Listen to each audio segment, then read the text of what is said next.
What up, guys? It's the main man here, Double H. Late but still on time. So this is, of course, the Q&A, which happens every week. But again, obviously, because of the whole World Cup schedule, I've been I just didn't come in on Friday. So, but hopefully, I'll still be trying to do this weekly. So I'm not sure that I'll be able to do it weekly throughout the World Cup. So maybe we may have to take a little break during the World Cup first. But I mean, I would say after the World Cup, we'll definitely be able to get the Q&A. So I think for the Q&A for now, during the World Cup and how this stuff is happening, will have to be put on hold, but then it'll be resumed afterwards. So let's just get it. So remember, to get your question answered, you head to the website, halfhopefootballhotspur.com. You scroll down to where you can put your name, you put the subject matter, where you're writing from, and then boom, how you heard about the football hot, if this is for the first time, and then I'll answer it for you. So, Shane Schubert, recently Cafu named his all-time Brazilian 11, and I wanted to get your thoughts. Keeper Tafarel, defenders Carlos Alberto, Lucio Aldair, Roberto Carlos, Falcao, Zico, Rivaldo, Rivellino, Ronaldo, Pele. Interesting. I'm not sure whether I'd have Falcao in there. I mean, Rivellino is a guy that people would really need to talk about. And for me, I do believe that. Let's see what happens with Alisson and our dear friend Edison, because I think that they could end up being one of the best keepers ever for Brazil. It could have been Dida. But looking at that off the bat, I would say that's still pretty good. I mean, you've got no Ronaldinho. I mean, for me, I'm putting Ronaldinho ahead of Zico. As good as Zico was, I'm putting Ronaldinho ahead of Zico. So, really, apart from that, but interesting, he put in Aldeia. That's very interesting, the guy from 1998. From Andre George, hey HH, a couple of weeks ago, the Sporting Lisbon Ultras invaded the club's academy and started to beat the players and the coach after losing on the final match day. And because of that, finished third in the league. What is your opinion on this situation? And do you, William Carvalho, Rui Patricio, Bruno Fernandes, and Gelson Martins, who were unfortunately involved in the situation, will be in good terms of confidence to represent Portugal at the World Cup? Wow, that is crazy. I did not hear about that. They try to beat up the players and the coach. That is pretty crazy, man. That's, for me, no. Shout at the players, scream at the players, but to go out and actually beat them up, you're definitely crossing the line. But I don't believe that will really affect them too much. I think that those boys, as you said again, Bruno Fernandes, Gelson Martins, Patricio, William Carvalho, I think they'll be fine. They're professionals. Obviously, initially would have harmed them, but I just think once they're with other guys, they're with the team. I was looking at some of the Portuguese guys coming and arriving, and I say, you know what, these guys are in good spirits, so I don't think it will bother them too much. I hope it doesn't. And for those fans, they should be banned for life. For me, if I was the people and I found the fans, they should be banned for life. From Kofi Boateng, what makes Ghana overrated, and would you pick Mbappe or Leroy Sané? For me, I would say that Ghana were not that good in 2010. As in, for footballing wise, they were not that explosive. They were decent, but they were not as good as the 1990 Cameroon team, and they were not as good as the Nigeria 94 on a 98 team. But they just did well. But I just thought that they were just overhyped, and people just gave them a bit too much credit. But still, I told you, I've got a lot of Ghanaian friends. I much love to Ghana, and I will still, in any kind of instance, as long as they're not playing in Nigeria, I would always support them. And Mbappe or Leroy Sané, Mbappe. I think Mbappe has a higher ceiling. From Mo, yo, what's up, WH? How's it going? I have a question for you regarding the Real Madrid situation. As of yet, there hasn't been a new manager announced, but there are names being thrown around like Wenger or Pochettino. But do you think they might sign someone like Setien from Real Betis or Yarden from Monaco or Levante's manager? Because someone like the Levante boss has done great, even though many people think all he's done is beat Barca. But in reality, he came in 11 games before the end of the season, and Levante were close to the relegation zone. In those 11 games, he went unbeaten until the final game versus Celta, getting 8 wins and 2 draws. And in the final 11 games of the season, no one has gained more points than Levante in La Liga, including Barca and Athletic. I feel like he would be really good. What do you think? Also, who do you think is the best manager heading into the World Cup? For you, has been Love or the Moroccan manager, by the way, what do you think of Love giving his players a sex ban for the length of the World Cup? Okay, there's a lot of questions, and because I've got a lot of questions to go through, I'll just have to be very quick with these. I'm not sure who will be the manager. I would not recommend getting a Levante manager because coaching a small team is very different from coaching a very big team. I do think Pochettino would be a very nice coach, and Wenger may actually surprise people if he's actually giving quality players. No. Honestly, the best manager heading into the World Cup, for me, I would say it's possibly let me. I think Fernando Santos is a very good manager. I think he's a really good coach. I think he's a great tactician. So I think he would definitely be one of the best heading in there. The American manager, yeah, he up there as well. A sex ban. I don't. Why would you have a sex ban? I think sex can actually help you be concentrated a lot more and actually help you to easiness. I think sex actually eases the nerves. What will Unai Emery accomplish next season? Hard to say, but I would argue they will squeeze into top four. I would say fourth. Maybe. Mohamed Bassam, hey man, hope you've had a great week. I wanted to ask you a question about the goalkeeper situation in Liverpool. It's no secret that they need a goalkeeper, and now they seem to most likely be going after Alisson. But I feel like Alisson is slightly overrated because he seems to concede a lot in the big games like versus Liverpool or the first leg the Barca or all the big games in Syria. But what if they go after someone like Leno? He's just as good as Alisson, if not better, and has been proving himself for longer times than Alisson and is still young. And since he doesn't have all the hype around him like Alisson, he won't be anywhere near as expensive. What do you think? For me, I still think Alisson is a very good manager. I think a very good keeper. I think the Liverpool thing, it was unlucky and it was really crap to defense. And against Barcelona, I think 2 of the goals was like offside. One was like a penalty as well. But Leno is a great keeper, but I think Leno is starting to decline. I don't think the Leno of, let's say, last season or season before is the Leno of right now. Whereas I think Alisson is perhaps playing better than Leno right now. From Blackwater, hi Double H. I'm listening to your hangers, and once again you called Lam as the best right back ever. I had this idea earlier, but it's time to do it now. I'm posting you a tackle of Cafu against pre-injured Ronaldo. Watch it when you can, and please respond via Twitter if you still think Lam is the best or not. Thanks. Here is the link. Okay, let me just quickly. Okay, you know what? I mean, it's going to be. I'll watch it afterwards, but still, it doesn't matter. Even if he made the most amazing tackle ever, it's about totality. It's not about single moments. Or because you make an amazing tackle doesn't make you the best right back of all time. Lam as a whole struck Bart Simpson. For me, his career entirety, there's never been a better right back than him for what he does defensively and offensively. PKU Disney. Hey HH, if you had the choice of losing one of your 5 senses in exchange for 10 million in cash, would you do it? And if so, which sense would you sacrifice? None.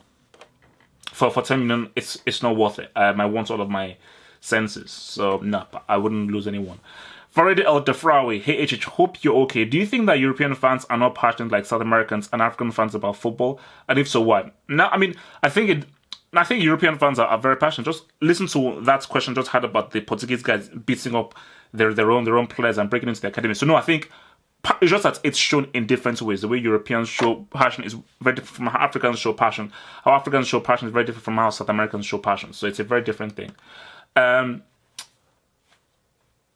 Okay, so that is not what I'm being need. Scrolling through. From Ben Joel. Hey, HH, it appears very likely that Laurent Blanc will be the next Chelsea manager. Though I rate him personally, I wanted to ask if your inner Chelsea psyche supports this decision and whether you'd like Blanc, whether you'd have Blanc or keep Conte for next year as preseason starts very soon. Blanc is a bad choice. Bad choice. Boring, void of imagination, and when you've got your best player in Eden Hazard, who's a dynamic, interesting dribbler, him working with Blanc is just not going to work. And with how competitive the Premier League is, that is a bad move. Keeping Conte can't happen. It can't happen. Chelsea must go in a different direction, and Conte just going to hold them back. All right, let's move this forward. Nash Tariq, what's up, HH? 2 questions to ask you. 1. Don't you think it's stupid how Messi and CR7 fanboys keep giving Messi and Cristiano excuses for not succeeding in the World Cup since they don't have enough good players around them when Maradona won a World Cup with an average team and Diego Forlan single-handedly carried an average Uruguay team to the semi-finals of the World Cup, winning the Golden Ball, and this was before Cavani and the Cannibal, who were playing alongside him, did not even hit their peak. Very good point. As I said again, no excuses. Cristiano Messi, no excuses. Others have done and made it happen with less. As I said again, Forlan had a nothing Uruguay team, a baby Cavani and a baby Cannibal, and he carried that team. So sorry, I need more. 2, what do you think of the high cell phone and social media addiction of this generation? It's bad. I need to stop it. That's why I very rarely use my cell phone, and I'm actually trying going forward to use my mobile phone less, because I want to use my mobile phone less, and I want to use social media less, and actually interact more and do much more real things. So I think it is a huge problem. We are interacting less, skin to skin, man to man. From Paxmas, hey WH, hope you're having a great day. Do you think England and France can do anything special this summer? And in your opinion, who's the key man for both countries? I don't expect much from England, but I think that they will surprise people by how they play. I'm not sure whether they will get that far.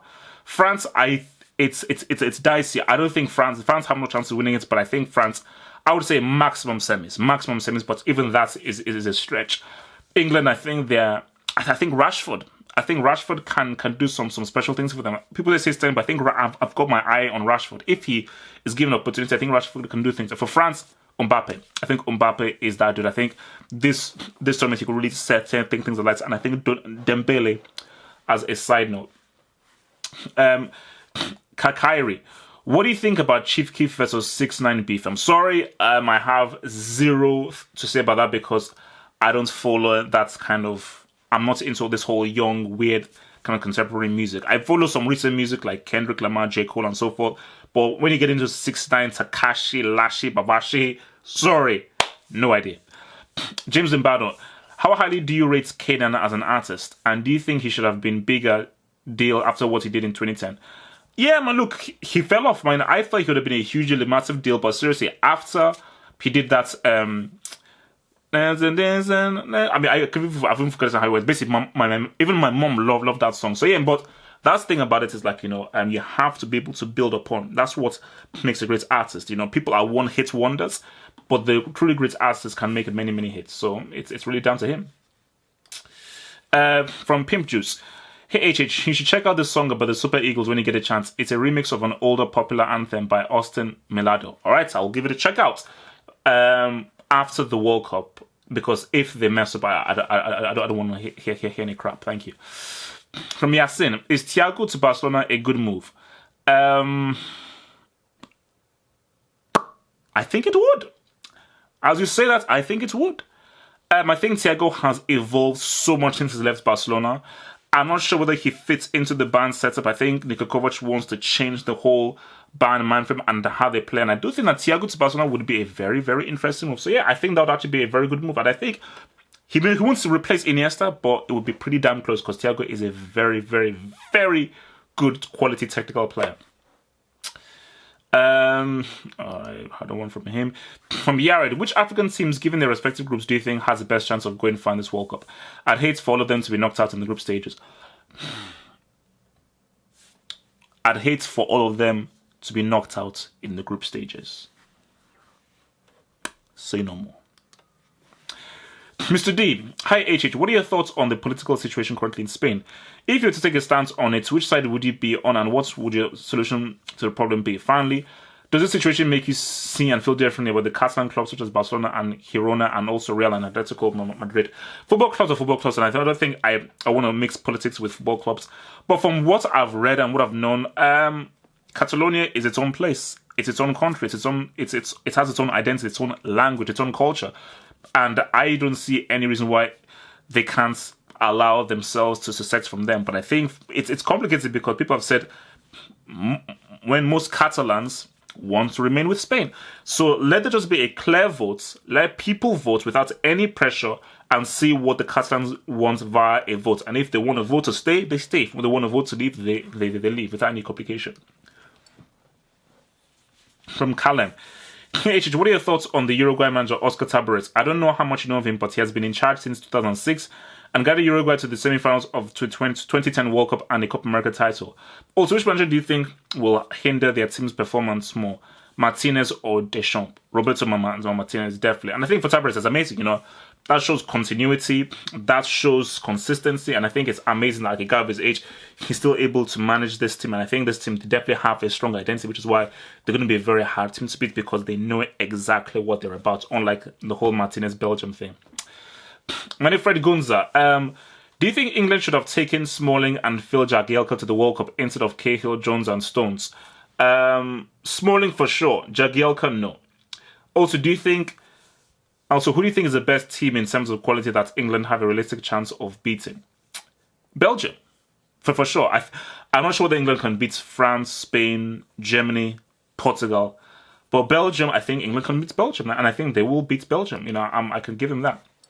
From Manny, what do you think Tottenham need to do to make themselves a big team that's constantly challenging for and winning titles like City have been doing in these past 5 years. Though they had money for a while, the day City became a big team in my eyes was when they beat their rivals United 6-1 at Old Trafford.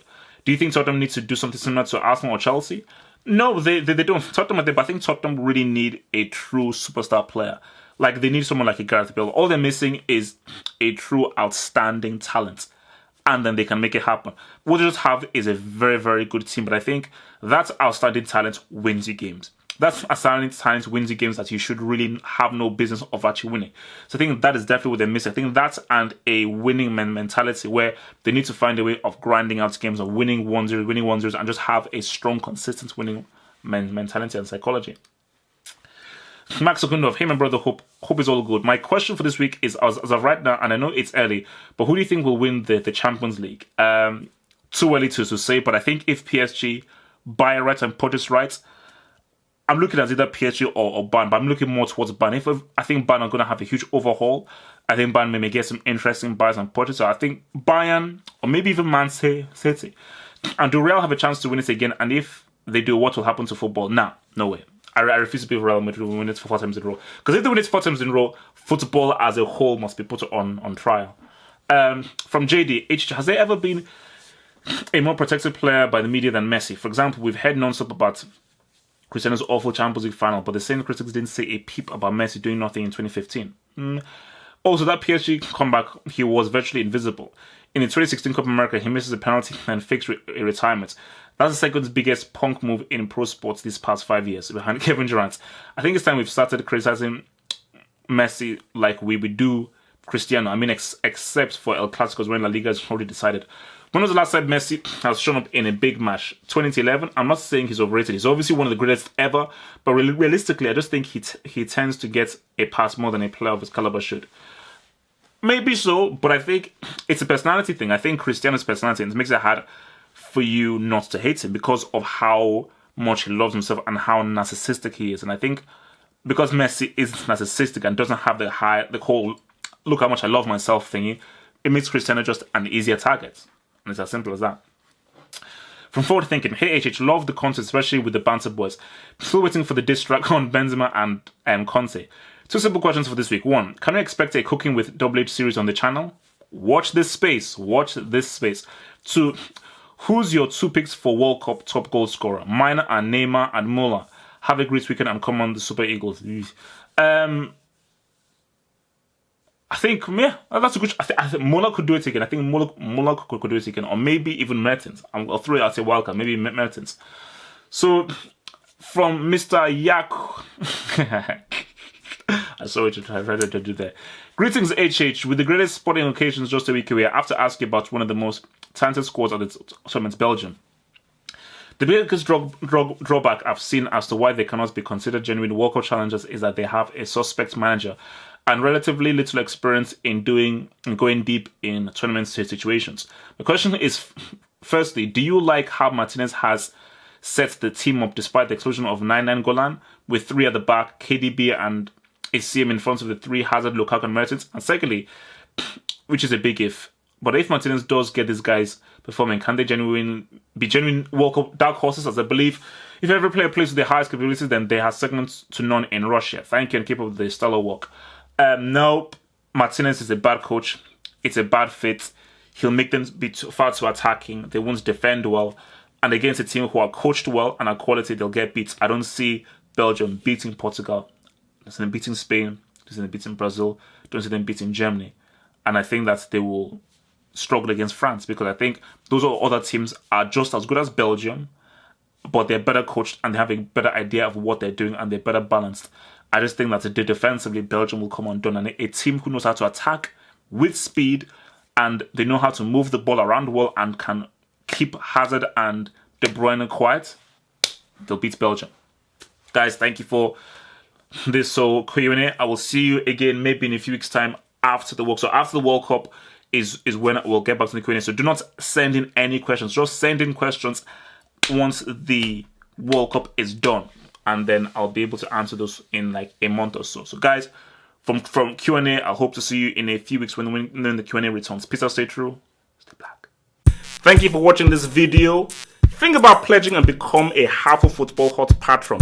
Pledge an amount each month and gain access to exclusive videos from your boy, the Football Hot, for more analysis. Peace.